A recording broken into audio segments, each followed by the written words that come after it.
Well, it has been more than a month since Maddie Kingsbury went missing in Winona. She was last seen dropping off her kids at daycare.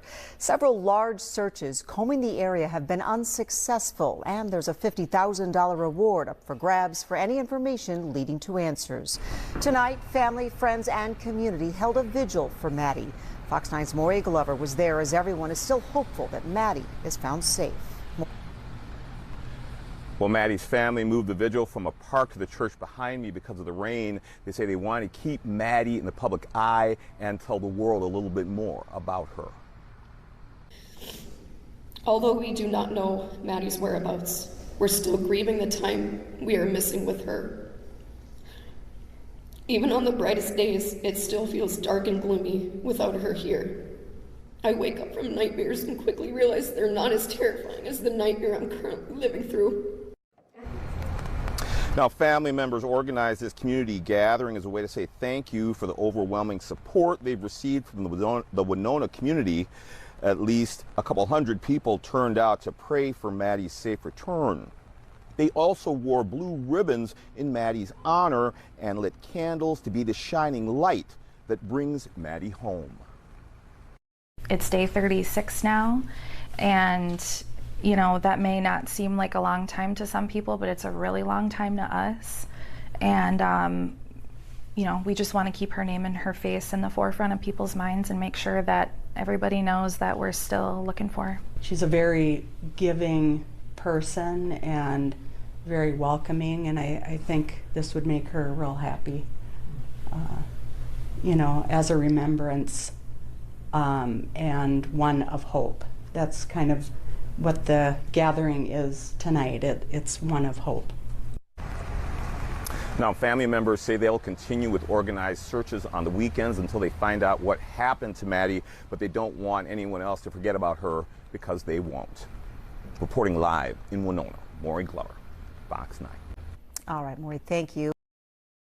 Tonight, a candle vigil was held for the missing mother, Madeline Kingsbury, in Winona. KIMT News 3 Brandon Coate is joining us live from the ceremonial site to share how the friends and family of Madeline are handling Madeline's disappearance. Sananda, dozens of community members gathered at the First Congregational Church to pray for the young mother and her family. The family says they are holding the vigil to keep her disappearance in the forefront of people's minds and to say thank you for the community support and pray for Madeline and her two children.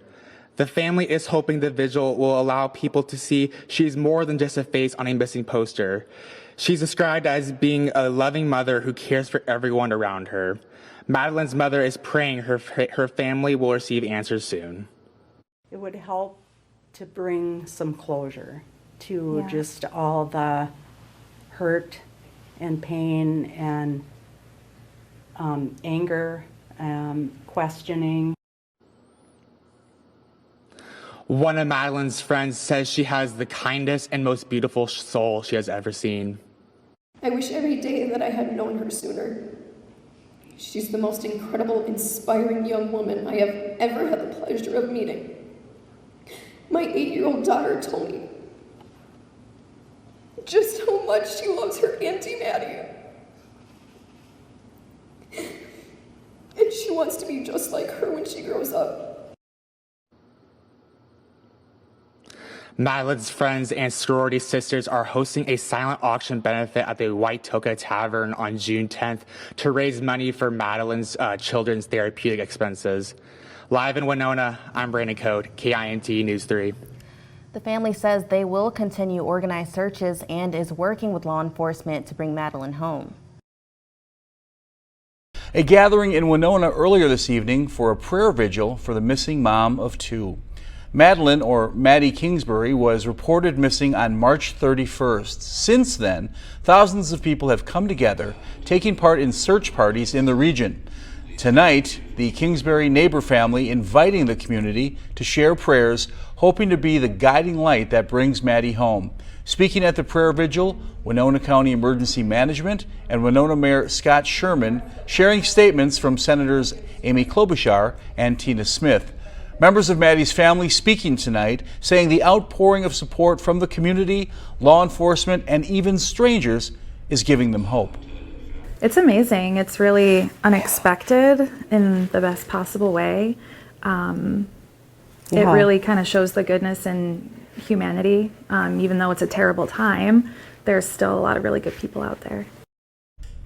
At the vigil, friends of Maddie's asking those wishing to support the family, including Maddie's children, further to donate items for a silent auction happening on June 10th. More information can be found on our website and news app. This is KTTC News at 10. Thank you for watching us tonight. I'm Tom Overley. A vigilant community, a grief-stricken family inside tonight for a candlelight vigil in honor of missing Winona resident Madeline Kingsbury. Our Olivia Prynzinski was at that vigil tonight, and Olivia, emotions were obviously very high tonight. What was it like hearing some of her friends and her family speak out for the first time? Well, Tom, it was a beautiful night as hundreds gathered at the First Congressional Church in Winona to honor Madeline and to show their support for her family. Many people spoke, including Mayor Scott Sherman, law enforcement, pastors, family, and her Pi Theta Chi sorority sisters, who are now raising money for Madeline's 2 kids. We bonded over Harry Potter, being environment friendly to the best of our abilities, and our love for Nate and Allie's froyo. I wish every day that I had known her sooner. She's the most incredible, inspiring young woman I have ever had the pleasure of meeting. Law enforcement, friends, and family have vowed to keep searching for her and for someone to come forward. Take what you've heard about Madeline tonight as a call to arms. When you leave here tonight, you should be thinking, not here, not in our town, not in our county, and not in our state. Someone knows something. Someone saw something. Make this your battle cry. Where's Madeline? Where is she? Make it loud, and don't stop until she's found. Yeah, a powerful message from Madeline's father. So earlier, this was supposed to happen outside. What all happened, and when did they make that decision to move this vigil into this church? Well, Tom, the vigil was originally supposed to be held down at the lake at the band shell, but due to the weather, they made the call around 6 o'clock to move the vigil inside to the First Congressional Church, and it actually turned out to be a beautiful night, even inside the church. With, I mean, they got to use real candles instead of the app, so that was just absolutely beautiful. Tom? Yeah, initially they had asked people to download this app on their iPhone, so they were able to, again, use real candles during this vigil. Olivia, thank you very much for that live report from Winona tonight.